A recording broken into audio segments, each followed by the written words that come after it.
पर इस सेवा में भी यहाँ पर भी आपके लिए द्वार खुला है कि गवाही के साथ वचनों को भी रखने के लिए, क्योंकि आपकी बात को सब सुनेंगे और समझेंगे, आशीषित होंगे। और रही बात तो वही जो कुलूसियों 3 आप बोल रहे थे, मसीह हमारा जीवन होने के बाद आज आपके शब्द से भी वो बात निकल रही है कि उसमें मसीह का जीवन प्रकट हो रहा है। और बीते दिनों हमने एक बात देखा था, हालांकि वो बात अभी पूरी नहीं हुई है, वो चल रही है अभी जी। कि परमेश्वर ने कहा कि पंकज को मैं अपने समान, अपने स्वरूप में बनाऊं। उस समानता को पाने के लिए हम विश्वास करें, हमें कुछ भी नहीं करना। जब आप नया जीवन, जो अनंत जीवन मिला है, उसको समझ के उसको जीना शुरू करेंगे तो पुराना जीवन अपने आप क्या होता है, पुरानी निकल जाता है, बातें। खत्म। क्योंकि मैंने आपसे कहा छोड़ दो, तो ऐसे ही नहीं कहा। बहुत सी बातों में मेरे पास मेरा अनुभव है कि मैंने बहुत सी बातें छोड़ दिया। आज मैं रायपुर में हूं, मैंने पत्नी से कहा, बैठी वो भी यही साथ में, कि बच्चे यदि देख लेते हैं, करते हैं, बच्चों से कहा तुम देखो और करो। मेरा जो भी समय है मैं सेवा में सबको दूंगा। और मैं चाहता हूं, आज भी यहाँ बैठने से पहले मैं पत्नी से यही कह रहा था कि यदि मरने के बाद प्रभु के साथ रहना है, प्रभु के साथ, तो अभी से हम उस बात की प्रैक्टिस करें। क्योंकि हम प्रभु कहते हैं उसको, प्रभु मतलब प्रभु, वो मेरे जीवन का मालिक है, क्योंकि उसने मेरे जीवन को खरीदा है अपने लिए। बहुत जलन रखने वाला प्रभु है। वो नहीं चाहता कि शैतान की कोई परछाई पड़े, उसकी कोई चालाकी। और इसलिए मृत्यु के गंध को हम जीवन की सुगंध में बिल्कुल पाते रहे। गंध से काम करना है, इतना आगे बढ़ना है कि परमेश्वर जो आखिरी काम करेगा, जो हमारी विजय है, जिसमें जय है, कि हम मृत्यु के गंध को पहचाने और उसकी कोई छाया भी पड़ने ना दे। क्योंकि हमको जीवन की सुगंध मिली है। सुगंध को छोड़ करके एक जीवन जो है मृत्यु के गंध की तरफ नहीं जाएगा। क्यों? ठीक बात है। यदि जीवन की सुगंध है, और वो भी पुनरुत्थान का जीवन, जहां पर शैतान कभी भी किसी भी हालत में नहीं आ सकता। क्योंकि आप मसीह को देखेंगे, जब वो मृत्यु पर जय हुआ, क्रूस पर युद्ध चलता रहा, खुल्लम खुल्ला सब प्रधानाधिकारों का जो हमारे ऊपर थे, नियम विधि कानून जो थे, सबको हटा दिया। और बीच सबसे बड़ी जो समस्या थी हमारे लिए, हमारे बीच में दीवार थी, उसको ढा दिया। उससे भी बड़ी समस्या ये थी, हमारे खून में, हमारे विचार, सोचने, देखने में मृत्यु काम करती थी, उन्होंने उस खून को भी हटा दिया, उस जीवन को हटा के अपने खून को डाल दिया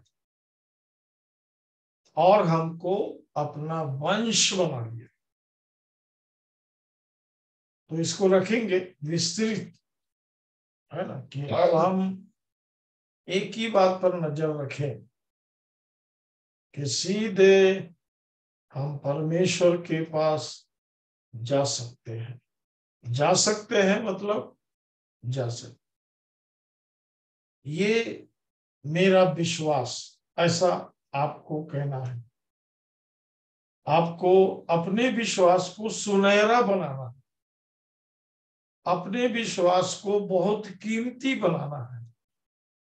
आपका विश्वास सस्ता और ठट्टा करने वाला ना हो। मतलब यदि कोई ऐसा जा रहा है तो ठीक है भाई, नहीं, हमें ऐसे ही चलते रहना है।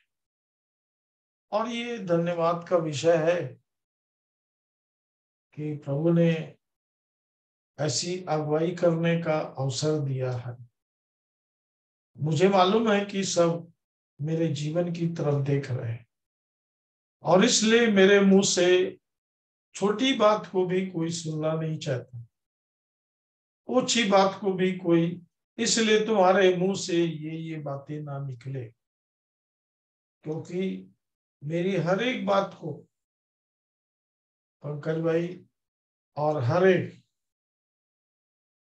जीवन जो है ग्रहण करता है, पकड़ता है। मैं इसको देख रहा हूं और मैं बहुत आनंदित हूं कि हर कोई अब वचन को मनन और ध्यान करता है, क्योंकि मुझे किसी भी बात को बताने के लिए कोई परेशानी नहीं, पर उस बात को गवाही में, है ना, चाहे वो अर्चना की गवाही हो, किसी की भी गवाही हो, हमने उनकी गवाही में सुना, भाई सबित ने अपनी गवाही रखा कि वो वचन मेरे अंदर गूंज रहा है। ये है अद्भुत काम। पंकज भाई ने अभी गवाही में रखा, वो जब मैं शहडोल जाता था, उनको याद होगा, वो मीटिंग के बाद खाना खाने के लिए कहीं पर बैठे हैं, बातचीत हो गया, वो बिल्कुल मेरे को लेके जाने के लिए आ जाते थे और होटल में हम एक एक दो दो बजे रात तक बैठे रहते थे, परमेश्वर के वचन से बातें करते रहते थे। कहीं भी रहे, मैं पता नहीं कहाँ कहाँ गया, पर कभी किसी स्थान को घूमा नहीं। अभी भी बच्चे लोगों के साथ जब गया था, अच्छा भाई तुम जाओ, तुम जाओ, मैं एक ही धुन में रहता था कि प्रभु यहाँ पर कोई मुझे ऐसा मिले जिसको मैं यीशु को दे के जाऊं, क्योंकि वो मेरे पास है। यीशु की बातें होना और यीशु होना, तो धन्यवाद का विषय है कि हम सब यीशु को अपने जीवन में ला रहे हैं और वहां तक पहुंचने के लिए हमारा समर्पण जैसा होना चाहिए उससे भी बढ़कर है, क्योंकि यीशु अब हमारी तरफ आ रहे हैं। सो प्रभु का धन्यवाद। अमन, आप बंद कर लो, नहीं तो बात चलते रहेगी। आपका भी बहुत समय मिला, मनीष भाई का भी समय मिला, पंकज भाई को धन्यवाद और पूरे घर परिवार को, ये सब आपको भी धन्यवाद प्रभु अंकल। में और उसके अनुग्रह जय में माता। बढ़ते चले। बहुत सी बातें करेंगे आपके साथ योजना में, अभी जी बहुत बड़ी बड़ी योजना, अभी तो स्वर्ग की बात शुरू होगी, अब पृथ्वी का बात खत्म हो गया। अब इंदौर में है प्रभु ने, अंकल, अब इंदौर का प्लान अब आप बनाएं कि क्या करना है इंदौर में, कैसे काम शुरू करना है, और हाँ हाँ, उसके लिए आप अवश्य गाइड कीजिए, अवश्य, है ना।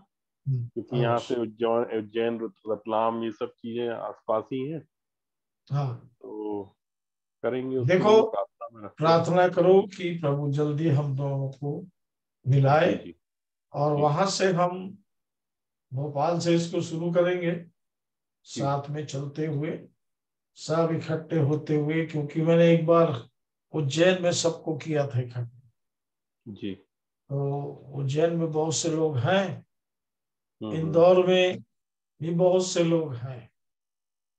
सिर्फ मेरे को वहां नंदा नगर याद आया, हम्म। वहां पर एक कलीसिया है, आप खोज लेना। जी और वहां पर और भी दूसरे स्थानों में समय समय में प्रभु पहुंचाया। और जो मसीह मंदिर है, वो तो आप जानते हैं कि उसमें 4 5 6 7 पता नहीं कितनी मीटिंगें होती है ना। तो जी वो सब बेचारे अपने अपने में लगे, ये हमारा काम है, हमारे मेंबर है, हमारे लोग हैं। पर परमेश्वर का धन्यवाद कि अपन मेंबर का काम नहीं करते। हर किसी के पास ही गवाही है कि आज मैं परमेश्वर की संतान हूँ, और वो हमको लेके चल रहा है, लेके चलेगा। ठीक है अमन, बंद कर दो, क्योंकि 9:15 होने जा रहा है। आज पहली बार इतना अद्भुत समय हुआ, अद्भुत आशीष हम सबने पाई।